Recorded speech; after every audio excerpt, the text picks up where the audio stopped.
विरोध गर्छ कि उहाँहरू पार्टी भन्छ। यत्रो श्रमदान गरेको आँखाले देख्दैन, राज्यको लगानी छैन। श्रमदानबाट यत्रो पुल निर्माण गर्न कमको कुरा हो। रावणको अन्त्य गर्न रामको जन्म भयो, कंसको अन्त्य गर्न कृष्णको जन्म भयो, फोरी राजनीतिको अन्त्य गर्न माननीयज्यू सर्वपिता घरका सन्तानको जन्म भयो। अलिकति सुन्नु धुर मनै लोभ्याउने आवाजले पनि हजुरको बाटो पुरिरहेको छ मान्यज्यू। तपाईँलाई पर्खेको जडीबुटीको प्रकार सम्भावना भएको देशै काया गर्ने हाम्रा जडीबुटीहरू छन् मान्यज्यू। तपाईँले पर्खेको छ।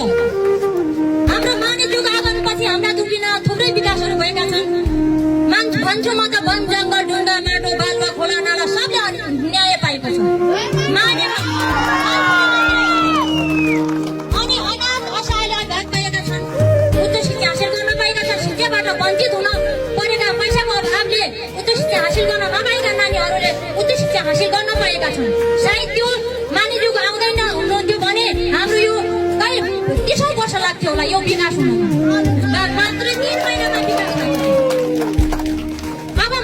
कि हाम्रो मान्यज्यू र गिरिशमा धामी हाम्रा लागि भगवान हुन्, हाम्रा लागि साक्षात भगवान हुन्।